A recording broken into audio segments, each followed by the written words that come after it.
Muy bien. A continuación pasamos a explicar el criterio de conformidad como parte de las motivaciones sociales aprendidas. Así como se nos explicó en clase la obediencia, también tenemos ahora la conformidad. Es importante reconocer que la conformidad nos permite comprender de qué manera el grupo ejerce su influencia en el individuo, específicamente en la toma de decisiones. Por eso es importante reconocer que la conformidad es el comportamiento que un individuo tiene como parte de la aceptación, en menor o mayor grado, a lo que dice o hace el grupo para sentirse parte de este. En ese punto podemos ampliar, señalando que como seres sociales, el individuo siempre necesita estar integrado, sentirse parte de un grupo, y muchas veces se deja influenciar, es decir, ¿verdad? Se aplica el criterio de conformidad en este sujeto, en este individuo, para ser parte de este grupo. Lo riesgoso es que en situaciones críticas, como por ejemplo en las conductas de riesgo, por ejemplo en cuestiones del consumo de drogas o la iniciación temprana, ¿no?, en las relaciones sexuales, la influencia del grupo puede ser muy perjudicial para la persona, para el sujeto.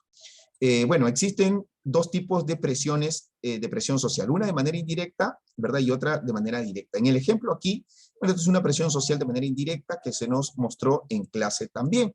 Pero el experimento central en cuanto a este tema de la conformidad fue planteado por Solomon Asch, allá por la década de 1950, usando como prueba justamente estas líneas que vemos aquí. La prueba consistía en que los sujetos que estaban pues como parte del experimento tenían que identificar cuál de las líneas que se encuentran en la derecha, ¿verdad?, eran iguales a la línea que se encontraba, la línea referencial, ¿verdad?, la línea que se encuentra hacia el lado izquierdo. Con ello lo que se buscaba era explicar cuán determinante es la presión del grupo, ¿no?, como mecanismo pues de la conformidad en las personas en un medio social establecido, un medio social específico. Muy bien, por una cuestión de orden hemos dividido este experimento en tres casos. En el caso número 1 vemos cómo el sujeto experimental se deja llevar por lo que dice la mayoría, a pesar de que se da cuenta que él es el sujeto experimental, se da cuenta cómo los compañeros que tienen esta sala, se da cuenta cómo los compañeros responden erradamente, ¿no? Y en estas respuestas cerradas, él asume la respuesta de la mayoría, sabiendo que es una respuesta equivocada, evidenciando en ello una distorsión en su juicio, ¿verdad? Entonces, en este caso, lo que el experimento arrojó es que en el 37%, ¿ya? En el 37% de las pruebas críticas sometidas, el sujeto experimental siguió al grupo, a pesar que estaba distorsionando su juicio, estaba dando respuestas cerradas. En el caso número 2, el sujeto experimental, ¿ya?, cuenta con una persona que va a responder igual que él, ¿no?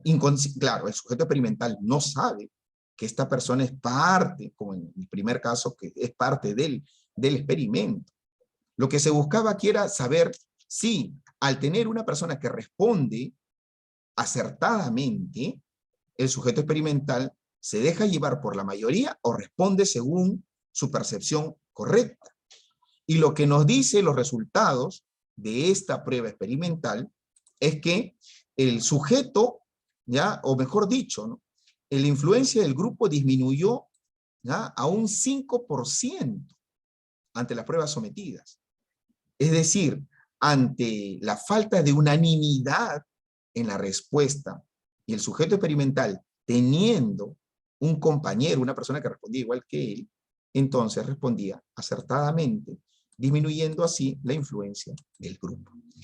En ese sentido, también en el caso número 3, se notó una disminución en la influencia del grupo cuando el sujeto experimental, en este caso, como lo vemos ahí, se lo sometió a las pruebas críticas, pero sobre las mismas pruebas, ojo, ¿ya?, pero en este caso, las respuestas tenían que ser de manera privada, ¿no? A pesar que los otros sujetos respondían erradamente de manera oral, el sujeto experimental, al estar en privado y respondiendo de manera escrita, ¿no? Respondía acertadamente.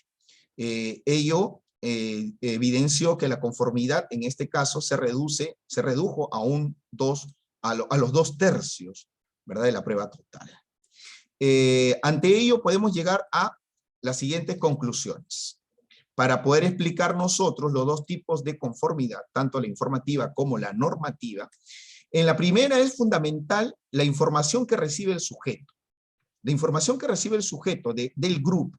Si la información es unánime, el sujeto se deja llevar por la mayoría. Pero si en la unanimidad de las respuestas hay una variación, es decir, ya no hay una unanimidad absoluta, entonces el sujeto experimental, ¿verdad? Responde acertadamente y eso significa que la presión del grupo está disminuyendo. En el caso de la conformidad normativa, se evidencia un deseo del sujeto, del individuo, de ser parte del grupo. En ese sentido, lo que quiere el individuo es evitar la crítica. Por eso es que se deja llevar y responde, ¿verdad? O hace lo que el grupo en su conjunto realiza. Para finalizar, podemos señalar que el experimento de Asch permite analizar el comportamiento del individuo de acuerdo al criterio de conformidad, en este caso por la presión de grupo, pero además también permite comprender que en determinadas condiciones la presión de grupo puede incrementar o reducirse, ¿no? Ante el individuo. Y por último, como referencia, señalo lo que observé en una película donde se observa que este sujeto, este alumno, también fue sometido a una prueba similar y justamente lo que se evidenció también fue que se dejó llevar por la respuesta de los demás compañeros de su aula, ¿verdad? Aquí la profesora lo relacionó a uno de los conceptos que Nietzsche planteaba sobre la sumisión del ser humano. Eso sería todo con respecto al concepto de la conformidad. Muchas gracias.